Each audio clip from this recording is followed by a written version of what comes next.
Welcome to நிஸ்மாஸ் garden. இன்றைக்கி நம்ம வீட்டில் இருக்கிற அழகு செடிகளை பற்றி பார்க்க போகிறோம். இது ஒரு அழகு செடிங்க, கோலியஸ்ன்னு சொல்கிறாங்க. அப்புறம் இது ஒரு ஹேங்கிங் பிளான்ட்டு. முதல்ல பார்த்த அதே கோலியஸில் இது ஒரு வெரைட்டிங்க. அதில் க்ரீன் அதிகமாக, ரெட்டு கம்மியாக இருக்கும். இதில் ரெட் அதிகமாக இருக்குது, க்ரீன் கம்மியாக இருக்குது. பார்த்தீங்களா?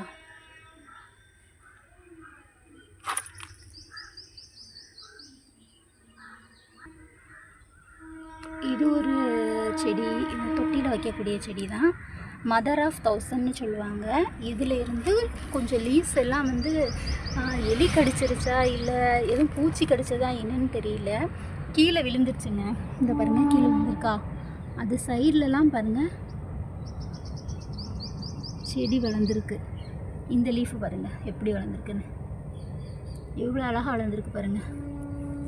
ஒரு லீஃப் விழுந்தது, இத்தனை செடி. இந்த ஒரு குட்டி இதில் கூட வளர்ந்துருக்கு பாருங்களேன். நிறைய செடி வளர்ந்துருக்குங்க. லீஃப் எங்கெல்லாம் கீழே விழுந்ததோ அங்கெல்லாம் வளர்ந்துருக்கு. இதோ பாருங்கள். அடுத்து நம்ம பார்க்குறது எல்லாருக்குமே தெரிஞ்சிருக்கும்னு நினைக்கிறேன். இது ரியோ. பார்த்தீங்களா? இது ஸ்னேக் பிளான்ட்டில் இன்னொரு வெரைட்டி. அழகாக வந்திருக்கு, ரோஸ் மாதிரி அழகாக ரவுண்டாக வந்திருக்கு பாருங்க. இது ஒரு வெரைட்டி ஸ்னேக் பிளான்ட்டில். இந்த மாதிரி ஒரு லீஃப், அப்புறம் இங்கே இந்த ஓரமாக கோடு வச்சது. இது நார்மலாக இருக்கிற ஸ்னேக் பிளான்ட். அதோட இது கோலியஸில் இன்னொரு வெரைட்டி, ஒயிட் லீஃப்.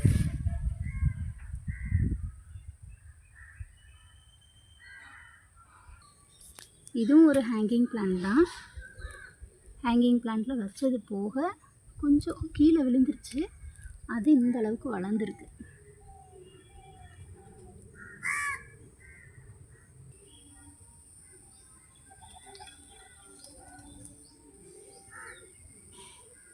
இந்த பிளான்ட் பேர் மறந்து போச்சே, அழகாக இருக்குது. ஒரு சின்ன இந்த மாதிரி ஒரு குட்டி கட்டிங்ஸ் இருந்தால் போதும், இவ்வளோ இருந்தால் போதும், அழகாக வளர்ந்துடும். இதுலேயும் பூ பூக்குங்க. பூ பூத்து காஞ்சிருக்கு பார்த்தீங்களா?